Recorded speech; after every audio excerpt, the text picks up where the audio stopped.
Hi, what's up mga langga? This is Shirlene. So for today's mini vlog, I'll be cooking our simple breakfast. It's an omelette style chorizo and egg. So, bago ang lahat, magdidilig muna ako ng halaman. So pagpasensyahan niyo muna po ang aking boses pagkat paos po ang babae sa ngayon. Magtatagalog muna po ako dahil yung mga viewers po natin ay Tagalog, charis. By the way guys, fast forward na lang muna po, no? Abay, oo, magluluto na naman po tayo ng pananghalian. So, lechon paksiw. Ito yung tira-tira na lechon na ulam namin kagabi, kaya gagawa natin ng paraan. Nilagyan ko na pala ng tuyo at saka suka, di ko lang pinakita sa video, panay cut kasi eh.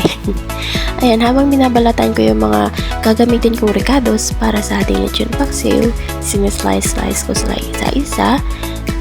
Nilagyan ko ng sibuyas, ng bawang, ng sili, para may kaunting anghang siya.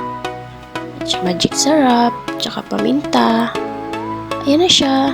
Nilagyan ng kaunting tubig, tsaka sugar, para naman tumamis ng konti na may pagkamaanghang. Basta yun na yun. So, ayan, finished product.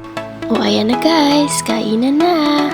So, yun pala yung egg na may hipon. Yung niluto ko kaninang umaga. Di ko lang pinakita. So, fast forward tayo, no? Dinner time na naman. Kaya, ayan, naghihiwa ako ng meat or nasa lamang loob ng baboy dahil sabi ni mama na masarap daw ito i-fried dahil namamantika daw ito. Ang tanong ko nga, chicharong bulaklak pa ito? Para itong chicharong bulaklak pero hindi pala. Yung nasa may liver daw ata. Basta. Sa mga hindi nakakaalam, kaya panay meat tayo ngayon, no? Dahil kahapon ay fiesta. So, sulutin natin habang marami pang tayong stock, charis.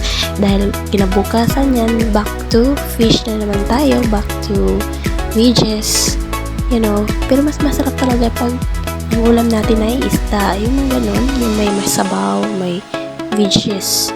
Kasi napaka-healthy siya. Hindi maganda sa ating katawan na palagi tayong nagpa-fried. Ngayon lang naman, para hindi masayang yung pagkain. Alam ko naman na marami pang ways para lutuin na may sabaw. Ito lang yung madaling lutuin eh. Ayan, kainan na. Mapapa-only rice talaga tayo nito. Thank you for watching.